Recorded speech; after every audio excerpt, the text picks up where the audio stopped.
Marcos, você me ouve? Estou escutando. Ok, seu microfone está habilitado. Dá para a gente conversar por aqui também, não dá, então? Tá tranquilo? Tranquilo. Ok. Beleza. Show. Estava esperando mais um pouquinho para ver se Raikisa entra, mas ela ainda não chegou, então a gente vai iniciar, tá? Vamos devagar. Você consegue... Não tem problema. Deixa eu começar a entender um pouquinho falar. a dinâmica aqui. Eu não vou digitar Tocando mensagem, o mouse tá? aí no início da Não tela, tem problema, não. você consegue verificar aí uma partezinha onde eu identifico quais são os participantes e o chat. Vê se você vê isso. Coloca o mouse na tela, vê se você consegue habilitar o chat. Faz? O link é esse. Estou falando com você. Deixa eu ver. Não tem limite, não. O limite é 250. Coloca o mouse assim no seu rosto, como se no meu rosto, né? Eu estou aparecendo para você na tela? Tá, eu estou vendo a barra. Aí eu cliquei em Tá. mostrar Isso. participante. Ok, mostrar participantes. E tem do ladinho aí, mostrar conversa. Vamos ter um pouco de paciência aqui. É o seguinte. Não? Eu tô ativando o mudo de todo mundo. Tá. De qualquer forma, o seu microfone está ativado. Então a gente consegue conversar. Senão, não tem problema. Falar, Quando a turma está cheia, que a gente precisa desabilitar aqui alguns microfones. Estou te ouvindo. Você me ouve bem, né? Agora eu não vou ouvir mais, porque então agora tá. vocês vão... Vou compartilhar minha tela agora, Marcos, para a gente conseguir chat, tá bom? trabalhar a aula, tá? Sim. Deixa eu colocar aqui, deixa eu ver. Tá usando o celular? Isso. Você me vê aqui no cantinho? Dá uma olhada. Sim. Sim, e vê minha tela, né? Sim, vejo também. Então, ótimo. Então vamos tranquilo que é isso, tá dando certinho. Tá? Eu tô falando um pouquinho mais, tô falando baixo, porque aqui em casa você já sabe, são 2 professores, né? O Léo também tá dando aula aqui do lado. Então, você tá rindo, né?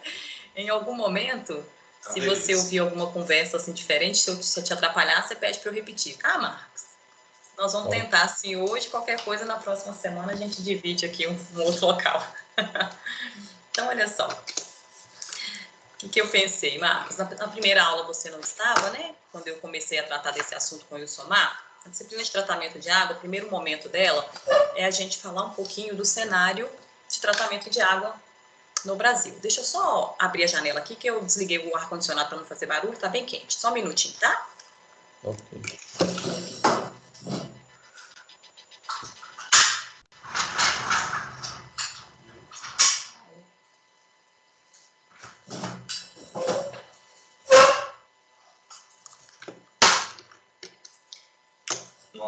Então, nas nossas primeiras aulas, nós falamos um pouquinho do cenário, né, relacionado ao tratamento de água.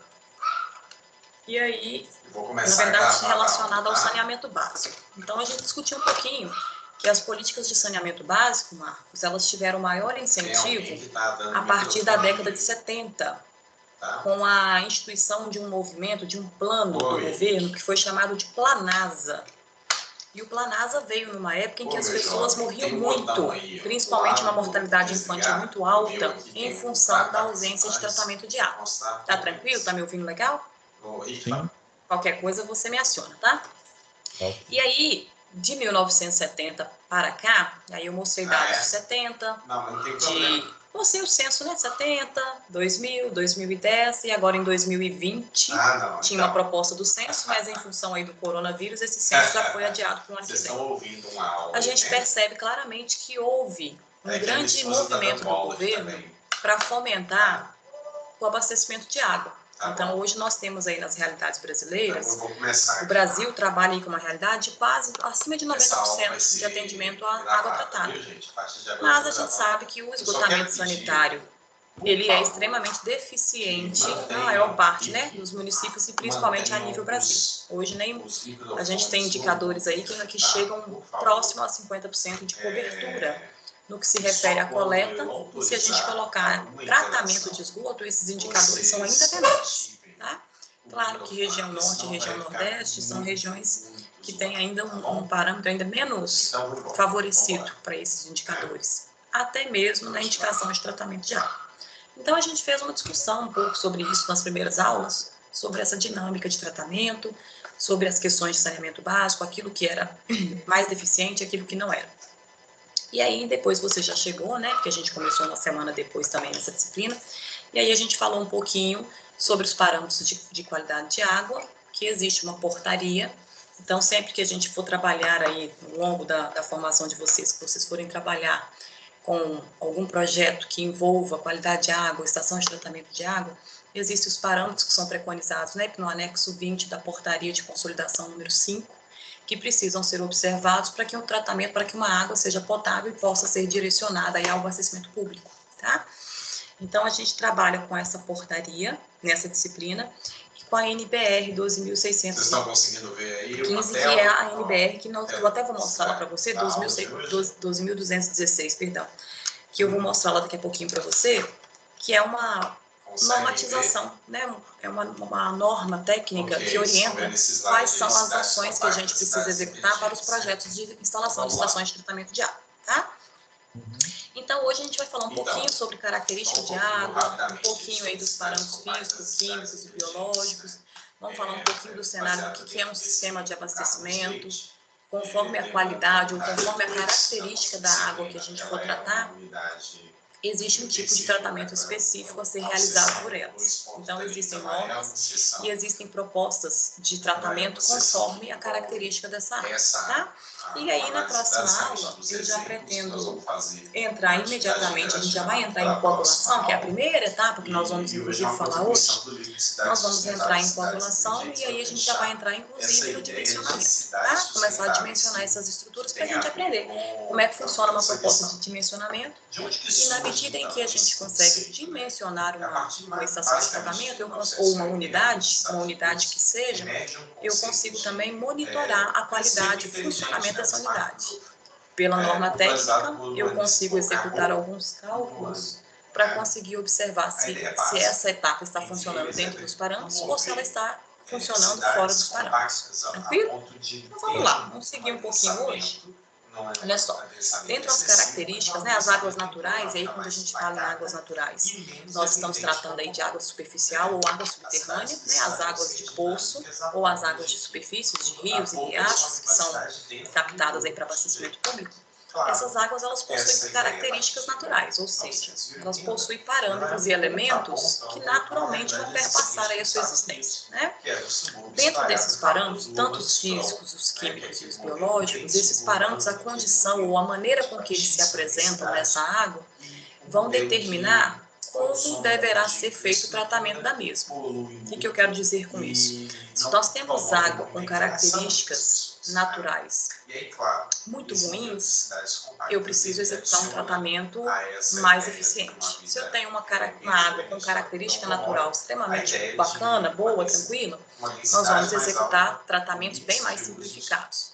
E isso envolve, é claro, né, desgaste de energia, recurso e tudo mais. Então, olha só, dentro das características que são naturais aí dessas águas, nós temos alguns elementos que são elementos físicos que precisam ser observados. Existem os elementos químicos que também precisam ser observados com cuidado, porque cada elemento desse aqui, em um indicador de conformidade com a norma, não causa nenhum problema, mas em excesso geram problemas que precisam ser mitigados e eliminados. E os biológicos também, né? Com certeza. Então, olha só, dentro dessas características, dentro desses parâmetros físicos, os principais parâmetros físicos que nós vamos ter que trabalhar são os parâmetros. Só um minutinho, Marcos, que eu acho que está muito ruído. Você não quer mudar de computador, não? Não tem jeito agora. Aqui, deixei o microfone mais perto. Tô falando Vou tentar falar mais baixo. Tá, vou falar mais baixo, você também precisa falar. Senão Desculpa, Marcos. Então, vamos lá. Você consegue me ouvir assim? Consigo. Ok. Então, olha só, dentro dos parâmetros físicos, nós temos a turbidez, que é um dos elementos, inclusive, né, dentro dos índices de indicadores de qualidade da água. A turbidez, ela é uma relação, Marcos, da quantidade de sólidos suspensos nessa água. Então, a quantidade de sólidos suspensos, ela vai dar aí para nós uma dimensão se essa água ela é muito turva ou ela é pouco turva. Quanto maior a turbidez, mais processos químicos nós vamos precisar utilizar para colocar essa água dentro do padrão. E aí a gente precisa observar, inclusive, que enquanto turbidez é uma característica de água natural, se essa turbidez estiver acima de 250, por exemplo, como unidade de turbidez, essa água não pode nem ser tratada.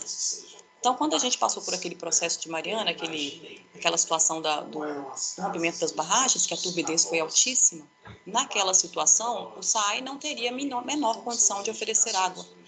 E aí foi naquele movimento que surgiu aquela proposta, né, do polímero, do Tanflor, que é o polímero de acácia negra, que conseguiu fazer com que essa turbidez voltasse para dentro dos parâmetros aceitáveis, como uma característica de água natural aí. A cor também é uma característica, né?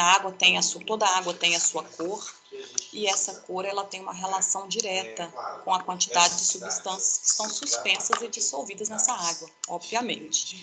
Dentro da portaria, da norma técnica, existem 2 parâmetros ou 2 condições e variáveis que a gente observa. Existe uma cor que é chamada de cor aparente, e essa cor aparente, esse nome aparente é porque quando você capta uma água bruta de um curso d'água qualquer, você pega essa água, você tem nela uma cor aparente. Você consegue identificar ali o que tem. Você não consegue identificar o que tem, mas você consegue perceber que existem materiais suspensos ali. Agora, depois do tratamento da água, aí essa cor, ela passa a não mais se chamar cor aparente, e sim cor real, cor verdadeira. Aí essa cor verdadeira, ela vai abarcar aí a água com os seus sólidos dissolvidos. É minimamente aceitável entender que a água, quando ela chega para o tratamento, ela chega potável, mas ela não chega pura, livre de algum sólido suspenso, dissolvido. Então, olha só. Sabor e odor também são características, né, dessas águas naturais. Sabor e odor faz parte aí dos padrões, né, organolépticos. São parâmetros que, em relação à saúde, não tem tanta interferência, não tem tanta nocividade, mas esses parâmetros, eles inviabilizam, às vezes, a economia, ou seja, a disponibilidade econômica dessa água, o fornecimento dessa água. Porque a lei vai dizer que a água ela não pode ter nem cheiro, nem gosto e nem sabor, tá? A temperatura também é uma característica natural da água, extremamente importante. Esse é um parâmetro que, se a gente observar, quanto maior for a temperatura da água, ou seja, quanto mais aquecida estiver essa água, menor vai ser a concentração de oxigênio dissolvido nela. E oxigênio dissolvido é um parâmetro fundamental aí para a manutenção da biota aquática, né? E também para a depuração de matéria orgânica. Se a gente pensar que os cursos d'água, ou os cursos d'água em si, eles funcionam como a parte de biodegradação natural, essa biodegradação ela só acontece a partir da ação de micro-organismos que vão utilizar o oxigênio para fazer isso. Então, águas muito quentes, e aí em algumas situações, as indústrias, por exemplo, costumam passar essa água para fazer o arrefecimento da sua porção industrial e a devolvem extremamente quente no curso d'água. Então, essa elevação de temperatura, ela acaba diminuindo a concentração de oxigênio dissolvido, e com isso a gente tem mortalidade de peixes, de fauna e flora aquáticas, e isso compromete aí a qualidade cada vez mais dessa água. Condutividade elétrica, né, é a capacidade iônica que a água tem para conduzir energia, né? Então, a água é um excelente condutor de energia. Dentro dos parâmetros químicos, os principais parâmetros, né, tem alguns aqui que são observados, que são importantes para a gente pensar em tratamento de água, é o pH. pH nada mais é do que uma sigla, né, para chamada de potencial hidrogeniônico. E esse potencial hidrogeniônico significa dizer a quantidade de prótons, que é o H+, né? São elétrons aí, ó. Capacidade, potencialidade de liberar esses íons H+ na água. Quanto mais íons H+ são liberados na água, maior vai ser a sua acidez. Quanto menor a quantidade de hidrogênio numa água, menor vai ser a sua acidez, maior vai ser a sua alcalinidade. Então, existe uma relação, né? A água funciona com o pH, ela deveria, né? A água natural, a água mineral, ela funciona aí com o pH neutro, pH de 7. Quanto mais abaixo de 7 eu tenho um pH tendendo à acidez. Quanto mais acima de 7 eu tiver, indo até 14, eu tenho um pH tendendo à alcalinidade. E aí, para uma água tratada, é aceitável aí um pH de 6,5 a 9. Então, ou seja, se a gente tiver com uma água, uma característica natural, com um pH muito baixo, para executar o tratamento dessa água, eu preciso inicialmente fazer um processo para elevar esse pH, para subir esse pH. E aí eu vou fazer isso contrastando. Se eu estou com pH ácido, eu preciso adicionar aí uma forma de adicionar base, que são sais, para dar uma neutralizada e subir esse pH. Se o meu pH está muito ácido, muito básico, aí eu vou fazer o contrário. Eu vou utilizar um ácido como doador de hidrogênio para neutralizar e abaixar um pouquinho esse pH, para que ele fique dentro dessa faixa aceitável. Então, se o pH ele é essa concentração de H+, quanto mais concentrado, quanto mais H+ eu tenho, mais ácida é uma água. Quanto menos H+ eu tenho, significa dizer que a minha concentração de hidroxilas, que é o OH, é maior, então mais básica, mais alcalina é a minha água. E aí eu preciso pensar que um pH ácido, ele requer um envolvimento de um ácido mesmo, é uma condição ácida na química. Um pH básico significa dizer que eu tenho sal, excessos de sal. E esse excesso de sal, inclusive, ele pode causar problemas, né? Excesso de alcalinidade pode causar incrustação. O sal, ele gera um problema, sem contar a salinidade mesmo da água. Então, olha só, a alcalinidade, então, ela é um parâmetro, né? Ela é uma condição capaz de neutralizar ácidos. Se eu tenho uma água que está com uma característica muito ácida, eu preciso, então, alcalinizá-la. E eu vou alcalinizá-la a partir de introdução de bases. Se eu tenho um pH que ele está muito ácido, aí eu preciso neutralizá-lo com a capacidade aí, com a introdução de bases, para eu conseguir fazer com que essa acidez seja amenizada. Tá? Então, um pH aceitável para um tratamento de água ou para que a água fique bem tratada, que a portaria exige é que o pH ele esteja entre 6,5 e 9. Com relação ao oxigênio, né, o oxigênio dissolvido é um parâmetro também de característica de uma água natural. Quanto mais oxigênio dissolvido for encontrado na água, significa dizer que essa água não está em estágio de poluição. Por quê? Porque quanto mais poluída for uma água, significa dizer que mais matéria orgânica eu tenho ali para fazer a depuração dessa carga. Mais micro-organismos eu tenho ali para fazer a depuração dessa carga orgânica. E esses micro-organismos, eles combinam com o quê? Eles fazem essa depuração consumindo o oxigênio dissolvido. Tá? Então, a DBO e a DQO nada mais é do que um indicador de oxigênio dissolvido da água. Ou seja, qual que é a quantidade de oxigênio que vai ser necessário para que bioquimicamente ou quimicamente essa matéria orgânica seja degradada, tá? Salinidade, né? É a concentração de sal. Tem água que tem uma característica bem salina, bem salobra, e isso também gera um problema do gosto da água. Cloretos de flúor. Cloreto também e flúor são elementos comuns da gente encontrar em água natural. O cloreto, quando ele se apresenta na água, ele já mostra pra gente que pode ser uma indicação, por exemplo, de... Esse aqui, se você tá me enxergando? Porque o Léo colocou a câmera muito pertinho. Tá, né? Tá, então tá. Esse cloreto, ele dá uma indicação real também de esgotamento, porque naturalmente os produtos químicos que nós utilizamos para fazer desinfecção e inclusive para limpeza da parte doméstica da rede coletora, ela é à base de cloro. Então o cloro ele já dá uma dimensão do quão poluído, né, o quão dejetos a gente tem nessa água. E o flúor também é um indicador de fluoretação, tá? Se é um parâmetro que ele tiver em uma concentração adequada, não tem nenhum problema, mas o excesso de flúor ele é extremamente prejudicial à saúde das pessoas. Embora o flúor previna dente, o excesso de flúor causa uma doença chamada fluorose, que causa manchas nos dentes, manchas e inclusive pode causar um desenvolvimento de um problema ósseo na arcada dentária. Tá? Ferro e manganês também são elementos, substâncias, elementos químicos comuns da característica de várias fontes de águas naturais. O ferro ele é responsável por uma coloração meio avermelhada na água, ao passo que o manganês ele dá uma coloração amarronzada. Manchas e também sabor, né? Ferro e manganês em excesso dá um gosto ruim na água, um gosto adstringente, como se fosse um gosto puxento.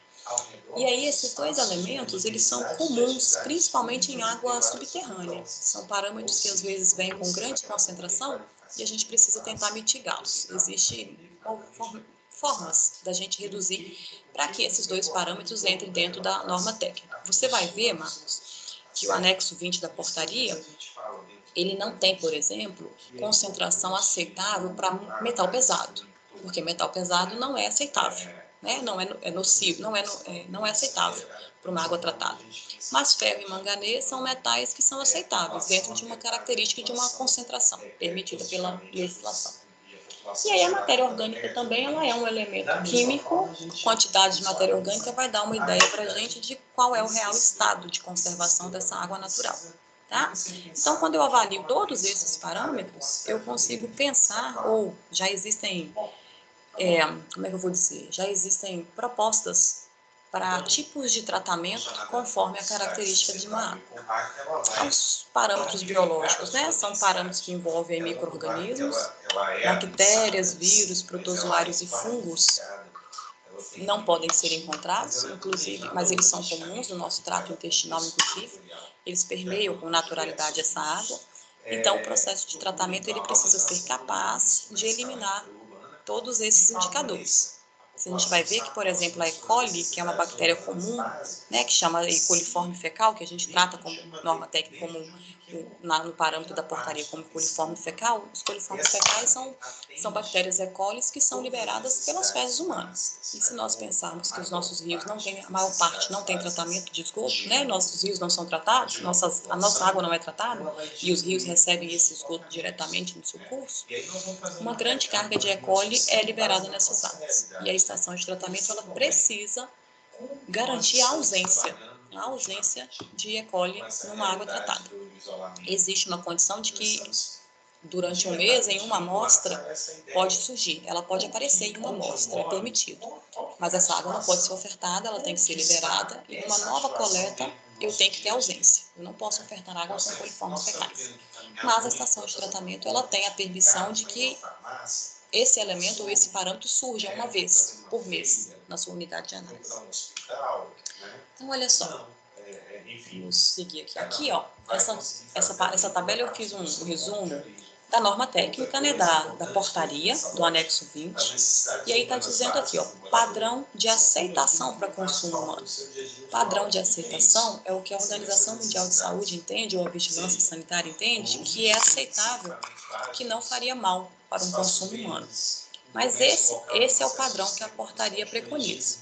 Embora, para que a água saia tratada de uma unidade de tratamento, né, de uma estação de tratamento, esses parâmetros aqui ainda são menores. Porque eu preciso pensar que essa água, quando ela sai lá do meu filtro, sai filtrada pela estação, ela vai ser submetida a uma rede, até chegar na nossa casa.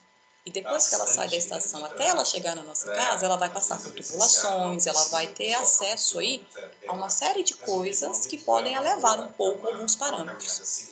Então, se esse parâmetro se elevar até dentro desse VMP, que é chamado de valor máximo permitido, tá ok, não há problema nenhum.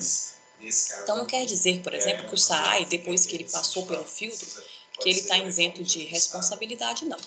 O SAAI ele faz coletas mensais na rede coletora. Ele seleciona alguns pontos de rede coletoras, inclusive em bairros. Ele capta essa água para fazer a coleta dela. Ele sabe exatamente quais são os parâmetros da água que está saindo da estação. Porque de lá é muito fácil monitorar, o laboratório está lá. E aí, depois que essa água sai e passa pela rede coletora, ele faz análise também dessa água para ver se os parâmetros aumentaram muito e saíram, por exemplo, dentro desse padrão de aceitação que a portaria preconiza. Você conseguiu entender isso? Existe um padrão, depois que a água sai da estação, imediatamente tratada e filtrada, que os indicadores são baixos. Vou dar um exemplo.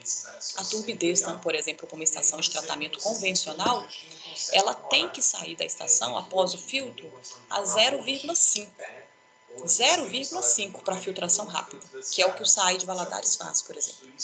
Só que se essa turbidez, se uma rede, aí ela saiu lá do SAAI tem que sair com esse indicador, com esse parâmetro. Mas se chegar aqui perto da minha casa, tiver um ponto de rede de distribuição para coleta, o SAAI faz uma coleta, essa turbidez estiver a 5, está dentro do que é aceitável para consumo humano. Não vai me causar nenhum problema. Consegue perceber essa diferença? Então, olha só, em termos de alguns, VNP é o valor máximo permitido, tá? Para que a gente consuma, para que o ser humano consuma sem ter nenhum problema relacionado à saúde. Então, pode todos falar. esses valores são valores de consumo, não são os valores que deveriam ser seguidos pela estação de tratamento. Alumínio, por exemplo, é o valor de consumo e é o de saída da estação. Alguns são aumentados após a saída da estação, como a turbidez. Você vai ver aqui que a turbidez, eu posso identificá-la como 5 unidades de turbidez. Mas depois do filtro, ela tem que sair da estação a 0,5, a meio. Conseguiu perceber? O cloro também, o cloro livre, o cloro residual. O cloro residual, quando ele sai da estação de tratamento, ele tem que estar 2,5 miligramas por litro. Mas ele pode, ao longo do caminho, acabar tendo um valor um pouquinho maior. Tá vendo? Então, olha só, o alumínio, valor máximo permitido, vou falar só alguns, né? 0,2. Vamos aqui, manganês e ferro, que acontece com naturalidade. O ferro 0,3, o manganês 0,1 miligramas por litro, são indicadores bem baixos, tá? Odor e gosto, não tem um parâmetro, tá vendo? Não tem um parâmetro, só que ele não é o quê? Não é objetável. É importante que não se tenha nem gosto, nem cheiro. Tá? Aí eu tenho aqui, o cloro livre, 5 miligramas por litro, a turbidez que está aqui como 5, e eu gosto de falar da turbidez, porque às vezes o aluno, quando ele olha a norma, a portaria, ele fica perdido. Ele fala, Aline, mas a portaria não fala, e daqui para frente eu vou falar sobre isso, que a estação de tratamento, ela tem que obedecer uma turbidez de 0,5? Sim, tem que sair depois do filtro, na hora que fizer a análise pós-filtração, ela tem que estar 0,5. Agora, até chegar na sua casa, se ela tiver as 5 unidades de turbidez, é um padrão aceitável para consumo humano. Tranquilo? E o pH está aqui, né? Que é um parâmetro fundamental também, tem que estar variando entre 6 e 9,5. Existem cursos d'água que, ao chegar na estação de tratamento, Marcos, esses parâmetros de pH, eles já não são atendidos. Ou eu posso já estar abaixo de 6 ou muito acima de 9,5. Então, existem algumas ações que são realizadas antes de iniciar o tratamento. Em alguns casos, são adicionados cal, quando eu preciso alcalinizar essa água, fazer a calagem. Tirar, então, o que eu estou fazendo quando eu uso cal, quando uma estação usa o cal? Está aumentando esse pH, porque ele está muito baixo, ele está ácido. Ou tem situações em que eu vou colocar algum ácido diluído para reduzir essa alcalinidade. Quando esse pH está muito próximo de 10, 12, 14, eu preciso abaixá-lo também. Tá? Então, olha só. Quando a gente pensa, então, agora a gente vai conversar um pouquinho sobre o sistema de abastecimento de água. Como é que funciona esses tipos de tratamento mediante as características que essa água nos traz? Cada tipo de água em que a gente for trabalhar, ele vai trazer aí características dessa água natural que vai nos demandar um tipo de tratamento específico, tá? Qual que é a função, né, de um sistema de abastecimento de água? O que é um sistema de abastecimento de água? É uma estação de tratamento, não deixa de ser um sistema. Então, olha só, o papel das ETAs é adequar as águas brutas, que já têm as suas características naturais, como nós vimos agora, existem todos aqueles parâmetros que são naturalmente encontrados naquelas águas. A ETA ela tem o papel de adequar essas águas brutas aos limites físicos, químicos, biológicos e radioativos, que são estabelecidos por essa portaria que a gente está falando aqui o tempo inteiro, tá? Que você vai ter acesso a ela. Acho que você disse até que já fez a cópia dela, né? Isso. Você vai ver que tem muita coisa aí que vai falando, mas a tabela mesmo são 3 páginas de tabela. Então, lá no finalzinho que é o mais importante. Vou até ver se eu tô com a minha. Eu tô com a minha aqui, mas eu... Isso. Não sai página, né, quando a gente imprime, então... Mas é no início dela. Anexo 1 do anexo 20. Começa aqui. Anexo 1 do anexo 20. Parâmetro biológico, 1, 2. São umas 10 páginas aqui com os parâmetros que são importantes, tá? Em termos de concepção, então, Marcos, olha só, para a gente pensar, então, no tratamento, o sistema de abastecimento, a primeira coisa que eu preciso pensar é que esse sistema de tratamento de água, ele tem uma concepção que vai estar enraizada conforme o tipo de água que a gente tiver. Se eu estiver tratando de águas superficiais, que são águas de rios, é muito fácil para mim pensar que essas águas hoje elas têm uma qualidade muito ruim. Então, naturalmente, águas superficiais vão requerer tratamentos mais avançados. mais, como é que eu vou dizer, mais complexos e mais complexos. Águas subterrâneas, que são essas águas de poço, naturalmente essa água, quando ela é retirada aí já do subsolo, ela já passa por um processo de filtragem natural, que é nada mais do que a granulometria desse solo. Essas águas subterrâneas, elas costumam ter qualidades muito melhores do que águas superficiais. Então, são tratamentos muito diferentes. Uma água superficial vai ser tratada de uma forma, uma água subterrânea, se não tiver nenhuma fonte poluidora próxima, ela vai ser tratada de uma forma muito diferente. E é isso que a gente vai entender um pouquinho, tá? E aí eu deixo aqui que dentro dessa concepção, um sistema de tratamento, então, ele vai obedecer à portaria e ele também tem que obedecer à norma técnica para pensar em quais são as instalações que serão necessárias, tá? E aí a norma técnica está aqui, a 12.216. Deixa eu ver se eu consigo compartilhar um. Você consegue ver isso, essa tela? Vê se ela já muda para você. Mudou minha tela para você? Tá a mesma coisa, né? Então, peraí. Total slide. Então, tá, deixa eu fazer uma outra forma de compartilhar aqui, que eu estou meio apanhando. Peraí. Senão ele vai permanecer aí e a gente vai embora, né? Deixa eu ver se vai mudar. Aí, vê se mudou, Marcos. Mudou. Mudou, tá vendo? Essa NBR aqui, ó, 12.216, ela é o projeto, é a NBR que vai normatizar os projetos de estação de tratamento de água para abastecimento público, tá? Então, essa NBR aqui, ela tem, ó, 18 páginas, eu não sei se você já fez, se você puder anotar, NBR 12.216. Para a próxima aula, é importante que você a tenha em mãos, nós vamos falar de algo. Eu tenho ela impressa. Perfeito, que a gente vai utilizá-la, tá? Então, olha só, essa NBR, ela vai dizer, ó, tudo que é preciso para uma estação de tratamento de água, tá? Tempo de funcionamento da ETA, etapas de construção, capacidade nominal, capacidade máxima. E aí, quando a gente entrar nas etapas, Marcos, eu vou passar um pouquinho aqui, ó. Quer ver? Quando chegar aqui em mistura, aí tem, né, aqui, ó, tabela de classificação de águas naturais, que é o que eu até deixei no slide de vocês. Eu vou passar esse slide para você. Nós não falamos de parâmetros de classificação de águas naturais agora? Esses parâmetros, Marcos, ó, classificação de águas naturais. Quando eu tenho uma DBO até 1,5, o tipo de tratamento que eu vou precisar é um tipo de tratamento A. Daqui a pouquinho eu vou falar o que seria um tratamento A. Agora, se a minha DBO tiver entre 1,5 e 2,5, já vou precisar de um tratamento tipo B. Se a minha DBO for maior que 4, eu vou precisar de um tratamento D. Então, isso aqui já dá uma ideia para a gente, ó, que conforme é a minha água natural, a característica da água que eu for trabalhar, qual é o tipo de tratamento que eu vou executar. Por exemplo, pH, se meu pH está de 5 a 9, ó, ele enquadra no tratamento A, no B ou no C. Agora, se ele tiver muito baixo ou muito alto, aí ele vai requerer um tratamento diferenciado, que é B. Tá? E aí aqui também vai ter várias coisas que nós vamos falando aos poucos.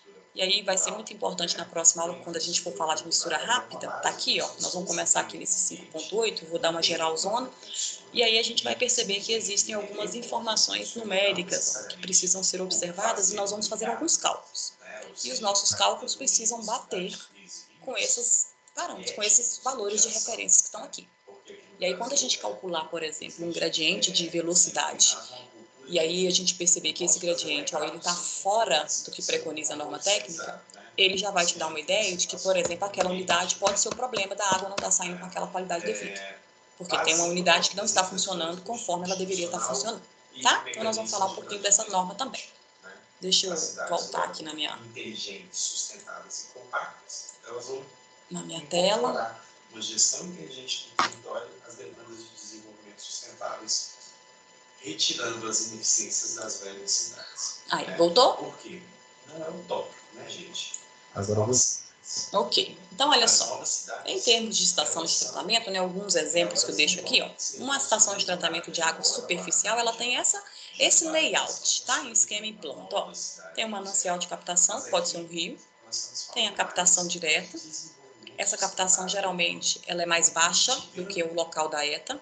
Então, a gente tem que ter quase sempre, né? A gente funciona com estações elevatórias. Quando essa captação ela é mais alta do que a ETA, aí a gente pode, inclusive, nem precisar de bombeamento. A gente faz, por exemplo, a captação por gravidade. Por exemplo, a ETA de Mantena não foi dimensionado nenhuma bomba para a impulsão da água até a ETA, porque os mananciais são altos. E os mananciais sendo mais elevados, essa água ela já desce direto por gravidade. No SAI, não. No SAI, a bomba de captação ela está aqui direta no rio, e aí essa bomba de captação tem que fazer o quê? Tem que pegar o recalque e jogar essa água para cima, por uma estação elevatória. Da estação elevatória, ela passa pela adutora, chega na ETA, aí na ETA ela vai chegar inicialmente, né, na calha baixa, a gente vai ver isso.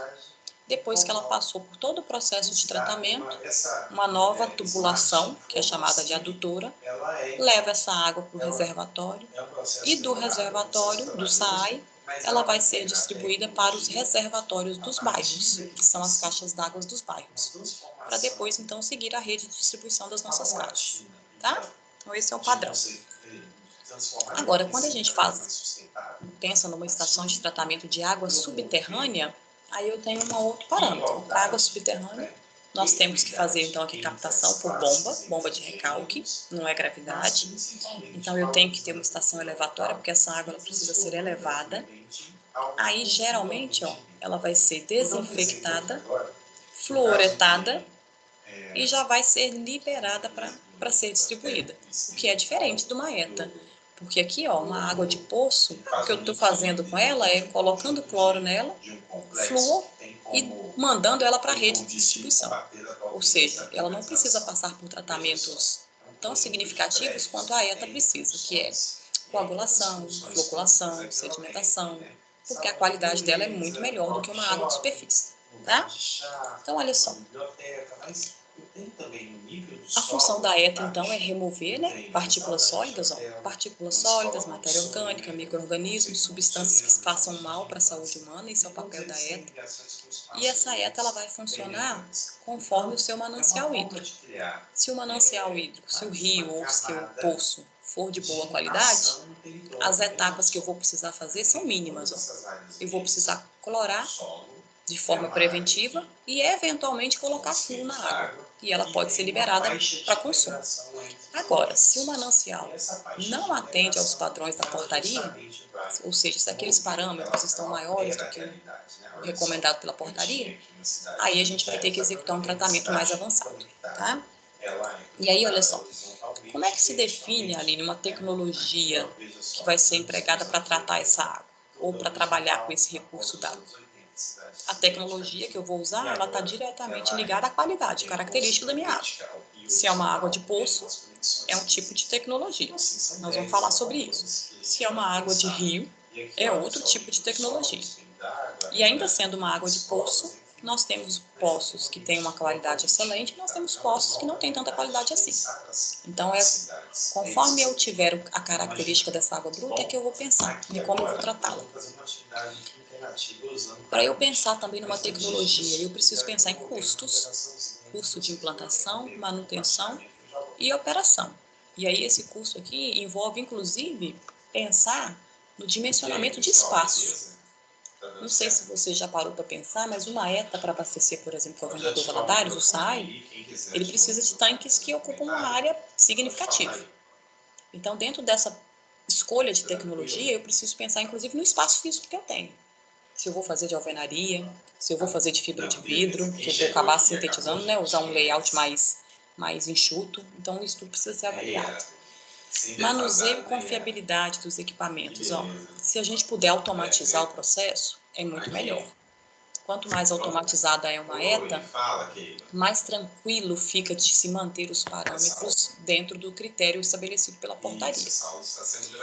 É preciso ter flexibilidade operacional, óbvio. Porque se houver qualquer coisa que saia de linha, que saia do parâmetro normal, a ETA precisa conseguir se adequar a isso. Então, vamos pensar, por exemplo, na flexibilidade operacional aí da estação de Valadares, no momento em que nós tivemos aquele desastre de Mariana. Se não houvesse uma flexibilidade operacional, a ETA não conseguiria tratar aquela água, como de fato, com aquela turbidez, ficaria impossível. Mas aí o que houve? A ETA conseguiu, então, a partir de uma tecnologia avançada, que foi o uso do polímero, né, de acaça negra, conseguiu manter o tratamento dessa água mediante um cenário adverso. Então, é preciso que você pense numa ETA, pensando que se houver qualquer problema operacional, que ela consiga dar subsídio e alternativas para a gente pensar em outras formas. Porque abastecimento público não pode parar, né? E também eu preciso pensar na disposição final do lodo. E aí, esse último parâmetro aqui, Marcos, eu vou dizer para você que é o que a gente mais apanha. Porque, olha só, o Rio Doce hoje, a ETA de Valadares, o que ela faz com o lodo? Ela devolve para o rio. Né? Esse lodo ele não tem um local de destinação ainda. Uma das condicionantes que a Renova tem que cumprir é criar uma forma de dispor esse lodo da ETA da estação de Valadares. Então, é um dos projetos criar um local para fazer a disposição final desse lodo da ETA sem devolvê-lo ao rio. Porque para pensar, uma água quando ela vai ser tratada na ETA, ela vai ser sulfatada. Né? O sulfato de alumínio é colocado para fazer o processo de coagulação. Então, imagina, são várias doses, né? Grandes dosagens de sulfato de alumínio diários. No final, eu tenho todo aquele barro da água que foi tirado, né? Porque a água vai sair pura para o tratamento, mas o barro fica. Esse barro ele ainda vai estar associado a uma grande carga química do cloro que foi lançado, do flúor que foi lançado, do sulfato de alumínio que foi lançado. E tudo isso vai ser disponibilizado num ponto comum do rio. Então, imagina, uma coisa é eu devolver sulfato de alumínio em várias partes do rio. Outra coisa é eu ter um único local de destinação e aí eu vou colocando todo esse contingente ali. Então, a área da disposição final do Rio Doce, da ETA, ela é extremamente prejudicada, comprometida, né, em termos de qualidade. Então, olha só. Essa disposição final seria algum tipo de tratamento ou seria um aterro sanitário, por exemplo? Então, existem alternativas de reaproveitamento. É claro que se você fizer a destinação dele como aterro, é possível, é permitido, fica dentro dos parâmetros. Mas o ideal, Marcos, é possível fazer reaproveitamento, porque essa lama, esse lodo, ele é altamente aplicável, por exemplo, para fazer tijolo, para fazer telha. Então, o ideal é que, inclusive, esse material fosse coletado ou fosse levado para essas cerâmicas, para essas indústrias, se elas tivessem interesse em pegá-los, porque eles são altamente reaproveitáveis, tá?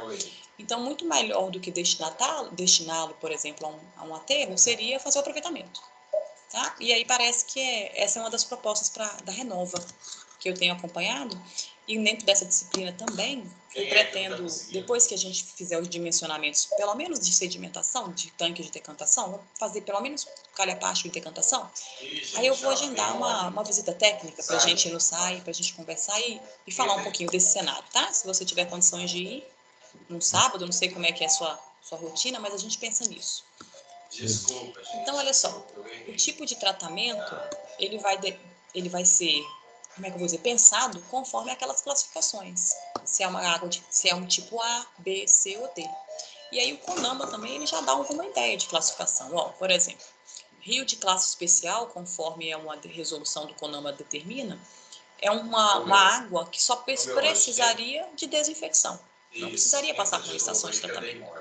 Se esse rio ele tem uma classe 1, a sua água tem uma classe 1, aí eu já posso ter um tratamento simplificado. E o tratamento simplificado ele é simplesmente desinfecção e cloração, muitas das vezes. Ou uma filtração bem lenta. Quando essa água ela já está na classe 2, ó, aí ela já requer tratamento convencional. E aí tratamento convencional já abraça todas aquelas etapas que uma ETA tem que ter. Que é a coagulação, a floculação, sedimentação, filtração e desinfecção. Classe 3, também tratamento convencional ou ainda um tratamento avançado, alguma característica mais peculiar para tirar, por exemplo, o metal, para reduzir uma turbidez que está acima do que a lei permite. E 4, se a água for de classe 4, não tem tratamento para ela, não pode ser usada para abastecimento humano, não pode ser usada para tratamento. Então, olha só. Aí aquela tabela que eu mostrei para você lá na norma técnica, tá vendo? Que eu acabei de mostrar é exatamente essa aqui. Ó. Se esses parâmetros que estão aqui desse lado estiverem nesses valores, ó, cloreto menor que 5, pH de 5 a 9, coliformes, ó, número máximo permitido, média mensal em qualquer mês, entre 50 a 100 mililitros, tá vendo?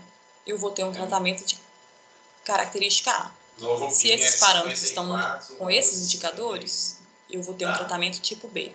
Se os parâmetros estão com esses valores, um tratamento tipo C, e se são esses valores, o tratamento tipo D.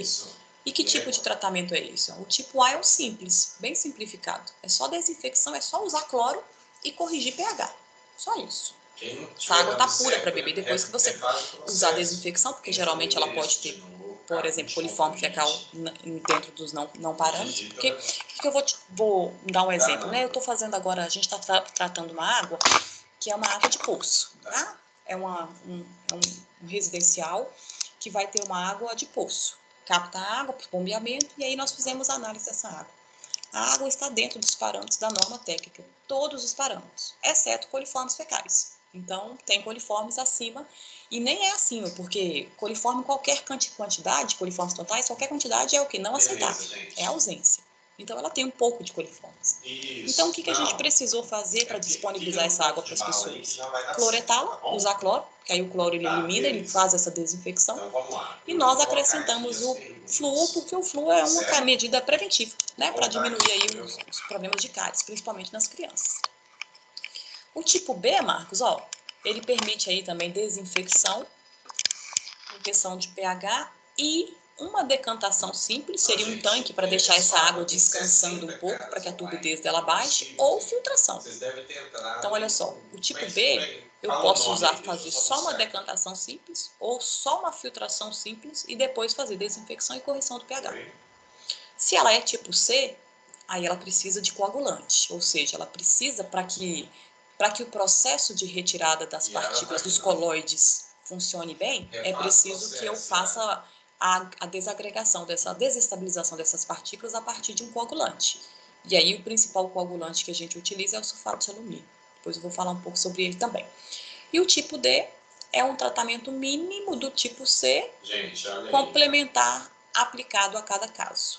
Por exemplo, se é uma água de qualidade muito inferior, tem que ter no mínimo coagulação e mais alguma coisa específica conforme a característica dessa água. Aí, olha só, dentro das linhas de tratamento, existem 3 linhas de tratamento. A filtração lenta é uma linha, filtração direta rápida é outra linha de tratamento e tratamento convencional, que é o que as ETAs funcionam, tá? As estações de tratamento de água normais. Tratamento convencional. Então, existem essas 3 linhas de tratamento. Eu consigo tratar água a partir dessas 3 linhas. O que é a filtração?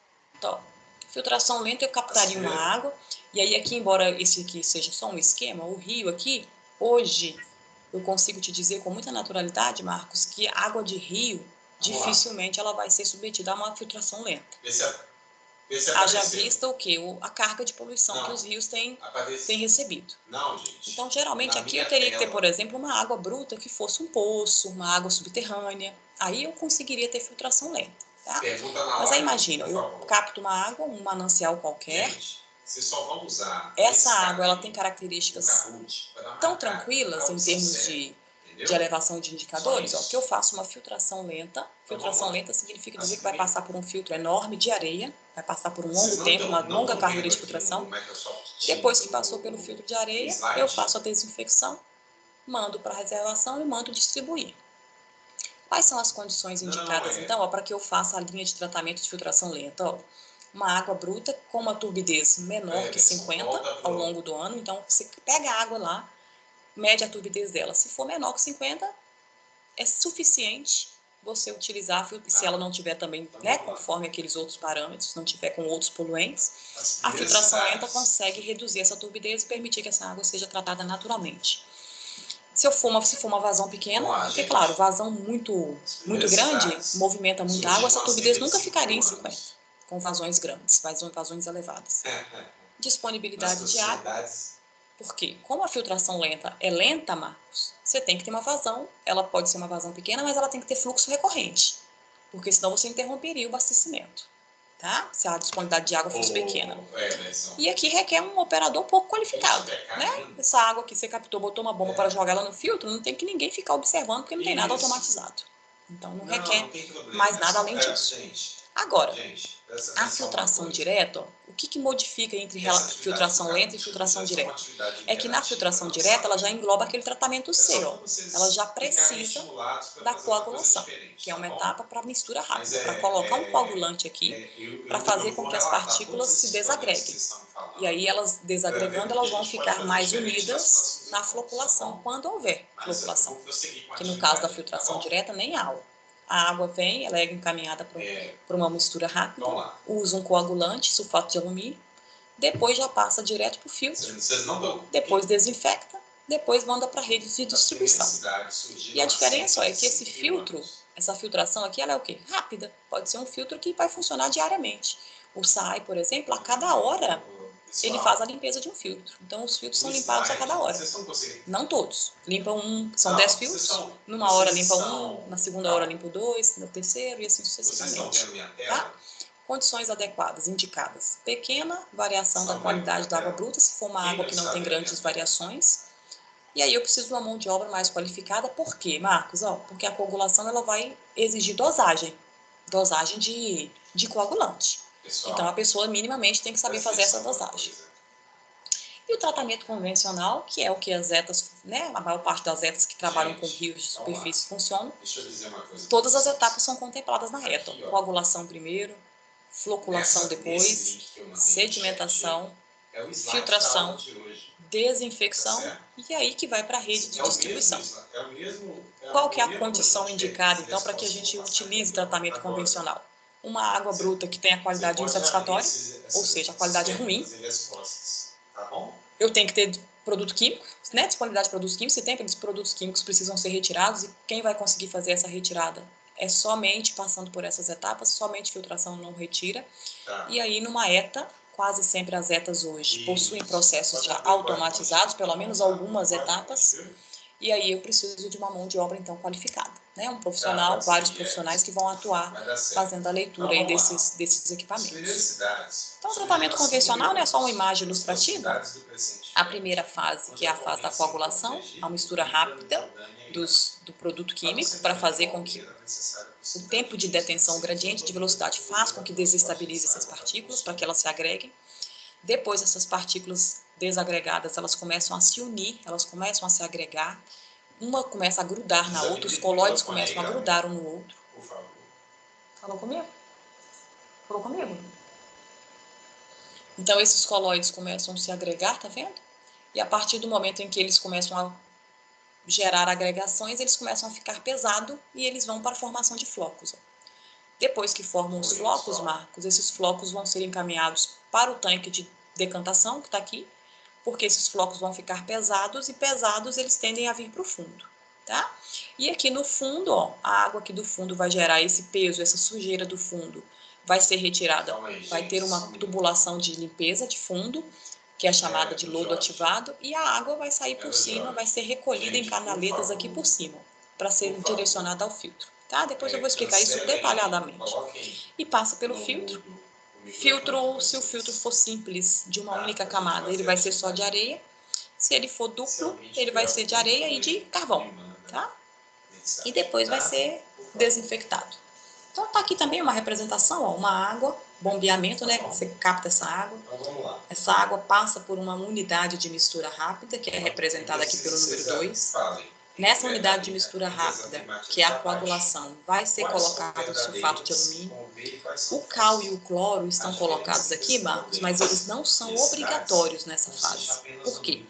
Só vou colocar cal aqui se eu tiver um problema de pH da água na entrada.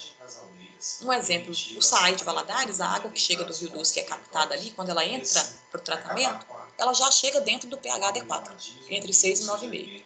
Então, eu dispenso. Aqui em Valadares, ó, esse cal não é usado não, porque essa água já chega dentro dos parâmetros. O cloro, se for uma água que tiver com muito contaminante, para reduzir micro-organismos, e aí imagine que depois de todas essas etapas aqui, se ela não sair isenta de micro-organismos, essa água está inviabilizada para o consumo, se ela estiver muito poluída, eu começo a clorá-la aqui e volto a clorá-la no final, tá vendo? Então, olha só, cal e cloro não são condições obrigatórias para uma ETA. É só se realmente for uma característica de água que requeira isso. Depois que passou pela mistura rápida, né, vai para o floculador, são agitadores mecânicos ou hidráulicos, que vão fazer com que elas formem flocos. Depois que formou flocos, vai seguir para o decantador, e aí o objetivo é esses flocos pesados começarem a ficar aqui no fundo, e aí por cima a água vai sair limpinha ou mais clarificada e vai passar pelo filtro, tá? O filtro está aqui, geralmente não. Estação de tratamento de água convencional, o filtro é descendente, porque ele consegue ter uma carreira de filtração maior. Eu vou explicar por quê. Por que não pode ser ascendente ali? Porque o ascendente ele tem uma carreira de filtração menor, então ele filtra menos volume diário. Então as etas funcionam como filtros descendentes, então a água vai passar de cima para baixo aqui. E aí ela vai ser retirada no final, aí sim eu posso ter que colocar cal novamente, ou pela primeira vez, colocar cloro novamente, ou pela primeira vez, colocar flúor novamente, ou pela primeira vez, antes de ir para o reservatório, tá? Existem algumas estações de tratamento que ao invés de clorar aqui, clora aqui, ó, depois do decantador também, antes de passar para o filtro. Então isso tudo permite algumas alterações. O SAI de Valadares faz a cloração aqui, antes de vir para o filtro, tá? Depois que ela vai para o reservatório dos bairros, que são as caixas d'água dos bairros, depois vai para a São Cecília. Tá? Aí aqui tem um vídeo que mostra um pouquinho, eu vou deixar ele disponibilizado, eu acho que já até coloquei ele para você, que mostra um pouquinho como é que funciona todas essas etapas na Sabesp, que é bem legal, porque a Sabesp funciona com barragens, né? Com represas. Então, é um vídeo que vale a pena depois você assistir, tá? Então, olha só. Quais são as diferenças, né, entre as linhas de tratamento? Calma, gente. Filtração lenta tem uma operação simples, não precisa nem de profissional qualificado. E vou colocar a tela do Kahoot. Filtração direta descendente já é uma especializada. Ascendente também é especializada. Descendente e ascendente é só o sentido, tá? Do filtro. Se ele é descendente, a água vai sair de cima para baixo. Se for ascendente, de baixo para cima. Tratamento convencional também é uma operação especializada. Consumo de produtos químicos. Se a água precisa só de filtração lenta, é uma água de ótima qualidade. Então, eu não vou usar coagulação. Não tem coagulante. Não tem produto químico. O máximo que eu vou usar é cloração, mas a cloração, a quantidade é tão pequena que ela não é considerada um poluente. A filtração direta descendente, eu vou usar pouco coagulante, bem pouco. Tá vendo? Baixa dosagem. Ascendente também, baixa dosagem. Porque essa água também ela tem uma qualidade razoável. Agora, o tratamento convencional, aí a gente usa muito coagulante, porque é uma água que tem uma qualidade ruim, né? Resistência, né? A variação aí da qualidade de água. Baixa. Então, se piorou a qualidade da água, o que é isso? Quer dizer que a resistência à variação da qualidade da água. Se o reservatório que você tem, a qualidade da água piorou, você não pode usar filtração lenta não, porque ele tem baixa resistência. Então, aqui também. Aqui é moderada e aqui é alta. O tratamento convencional, se essa água ficar muito ruim, o tratamento, você vai aumentar as doses de coagulante, vai aumentar as doses de cloro, dentro do que a norma permite, e você vai conseguir tratar essa água. Tá? Lavagem dos... coagulante pode deixar algum tipo de resíduo na água? Então, o sulfato... dele, porque ele não... Por exemplo, aqui é um sulfato de alumínio. O sulfato de alumínio é mais usado. O sulfato de alumínio, ele não pode passar, por exemplo, o parâmetro de alumínio não pode passar de 0,2 miligramas por litro, Marcos. Então, que é o que a nova técnica pede. Então, é uma concentração bem pequena, que não vai causar danos à saúde. Se o excesso de coagulante permitir que o alumínio ele se eleve, essa água não pode ser oferecida. Tá? Então, geralmente, ele fica no filtro. Tá. Então, geralmente. Pode falar. Uma água que já tem um teor de alumínio considerável. Significativo, ok. Então, seria interessante trocar o material de coagulação. O coagulante, você pode usar um outro, de repente usar um coagulante férrico, né, para diminuir a sua necessidade de fazer abaixar esse indicador. Pode. Agora, uma estação de tratamento convencional, ela vai ter aí coagulação, que é a primeira etapa que já começa a contribuir para a retirada, né, do sólido suspenso. Depois tem floculação, depois tem decantação, depois tem filtro. Se depois do filtro essa água ainda tiver com os parâmetros acima, essa água precisa ser descartada. Uma outra função que também geralmente se faz, pode-se fazer, por exemplo, a filtragem dupla. Tem situações em que a ETA passa a água 2 vezes pelo filtro. para potencializar esse processo. E tem situações que a gente vai usar, inclusive, o filtro com carvão, porque o carvão também ele tem uma característica de potencializar, tá, o tratamento, tanto em termos de redução de contaminantes, quanto em cheiro, odor e gosto, essas coisas. Então, olha só, a lavagem, né? Se o filtro ele é de filtração lenta, você vai ver que ele é um tanque enorme de areia, então tem que raspar, tem que tirar toda a parte de cima da areia. Imagina que a carreira de filtração ela acontece de cima para baixo, então as sujeiras vão ficando toda por cima daquele filtro de areia, então você tem que retirar, raspar toda a parte de cima e repor a areia, porque tem o leito filtrante. Ou seja, tem a profundidade de leito filtrante que precisa ter.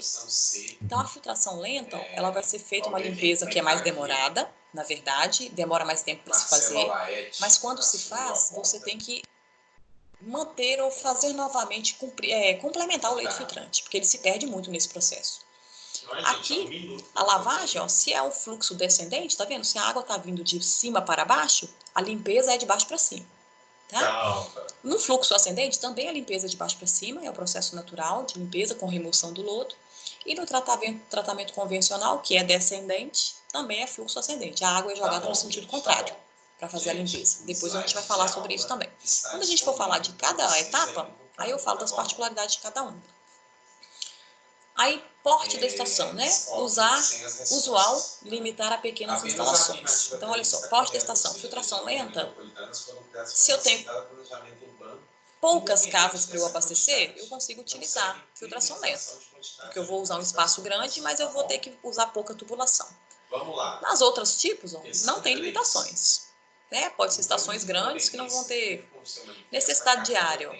Aqui, como eu tenho um filtro lento, que vai ser um tanque enorme de areia, para que essa água passe lentamente por essa camada de areia, eu preciso de uma área grande.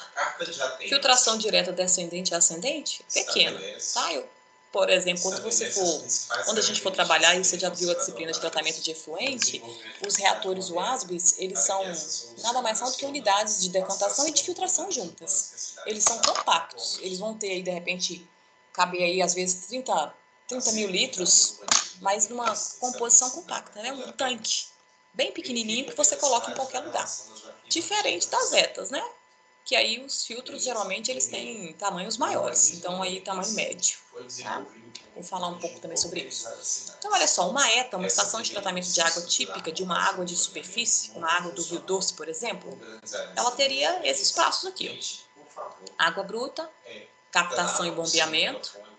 Em algumas situações eu faço pré-cloração, né? Se eu precisar de melhorar a qualidade dessa água já no início. Aqui ela vem para o coagulante, ó, é a unidade de mistura rápida, calha partial. Depois que passou pela unidade de mistura rápida, vai para a floculação, para formar flocos. E aí, o coagulante ele vai ajudar na floculação, tá?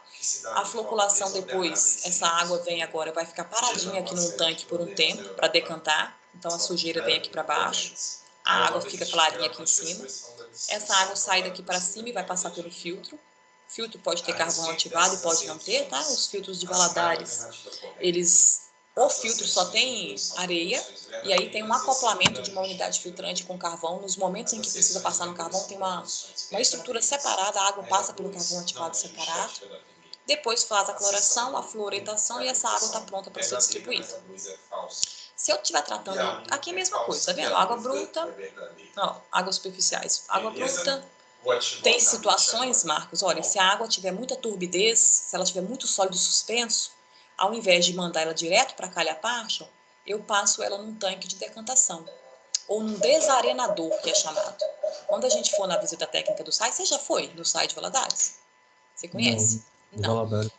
Você vai ver que o SAI de Valadares, ele tem esse tanque de pré-decantação, que são desarenadores. O que quer dizer isso? A água é captada, ela fica um tempo aqui para que a areia comece já a descer e parte dessa água que vai para a mistura rápida já vai com menos quantidade de areia. Então, esse tanque aqui é chamado de desarenador na unidade de Valadares. Aí ela passa pela unidade de coagulação, depois floculação, decantador, filtro, cloro, flúor e reservatório. Tá?